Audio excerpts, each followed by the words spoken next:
Hi అండి. ఇవాళ నేను ఒక సూప్ రెసిపీ చూపించబోతున్నాను. ఇప్పటివరకు నేను టేస్ట్ చేసిన సూప్స్‌లో ది బెస్ట్ ఈ బ్రోకలీ సూప్ అని నేను చెప్తాను. దీనికి కావాల్సింది ముఖ్యంగా బ్రోకలీ.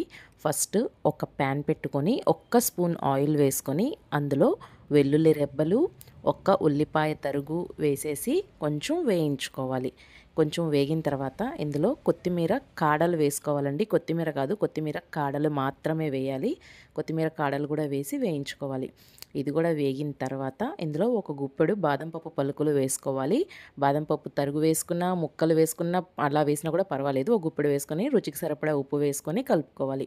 ఈ విధంగా కలుపుకున్న తర్వాత ఇందులో వాటర్ వేసుకోవాలండి. వేడి నీళ్ళు మాత్రమే పోయాలి. నేను ఇక్కడ ఒక 2.5 గ్లాసులు వాటర్ పోసాను. అందులో బ్రోకలీ కూడా వేసాను. బ్రోకలీ కూడా వేసేసి బాగా తిప్పుకోవాలి. ఇది ఒక 10 నిమిషాలు ఉడికించాలి. ఉడికిన తర్వాత దీన్ని మనం వడగట్టుకోవాలి. వడగట్టుకున్న తర్వాత వచ్చిన నీళ్ళని పారేయకూడదండి. ఆ నీళ్ళతోనే మనం సూప్ చేసుకుంటాము. ఇప్పుడు వడగట్టుకున్న ఉన్నాయి కదా బ్రోకలీ, దాన్ని మెత్తగా పేస్ట్ చేసి ఈ పేస్ట్‌ని కూడా మనం వడగట్టుకోవాలి. ఇలా వడగట్టుకుంటేనే మనకి ఆ క్రీమీ టెక్స్చర్ అనేది వస్తుంది.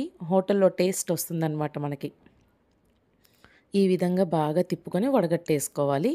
వడగట్టేసుకొని దీంట్లో మనం ముందుగా వడగట్టి పక్కన పెట్టుకున్న నీళ్ళు ఉన్నాయి కదా, ఆ నీళ్లు పోసుకొని మనం కొంచెం పలచగా కావాలనుకుంటే పలచగా, చిక్కగా మనం ఏ విధంగా అయితే తాగడానికి ఇష్టపడతామో ఆ విధంగా కలుపుకొని మళ్ళీ స్టవ్ ఆన్ చేసుకోవాలి. స్టవ్ ఆన్ చేసుకొని ఇందులో కొంచెం మిరియాల పొడి వేసుకోవాలండి. మిరియాల పొడి అప్పటికప్పుడు దంచి వేసుకుంటే ఫ్లేవర్ బాగుంటుంది. టేస్ట్ అనేది చాలా క్లియర్గా తెలుస్తూ ఉంటుంది మనకి. నేను దంచి మిరియాల పొడి వేశాను.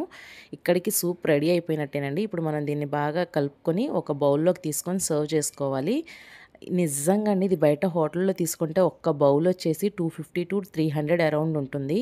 కానీ నేను ఫస్ట్ టైం దీన్ని టేస్ట్ చేసినప్పుడు అసలు ఇంత బాగుంటుందా బ్రోకలీ అని నేనే ఆశ్చర్యపోయాను. టేస్ట్ అయితే అసలు ఆసమ్ అనమాట. మీరందరూ కూడా తప్పకుండా ట్రై చేయండి. హెల్త్‌కి కూడా చాలా మంచిది. నేను దీని మీద ఫ్రెష్ క్రీమ్ వేస్తున్నాను అండి. పాల మీగడ ఉంటే ఆ మీగడ కూడా వేసుకోవచ్చు. పచ్చి పాల మీద మీగడైనా పర్వాలేదు, మనకు పాల మీగడైనా పర్వాలేదు. ఇట్లా చక్కగా గార్నిష్ చేసి సర్వ్ చేయాలి. నా వీడియోస్ కనుక నచ్చితే లైక్ చేయండి, షేర్ చేయండి, నా ఛానల్ని సబ్స్క్రైబ్ చేసుకోండి.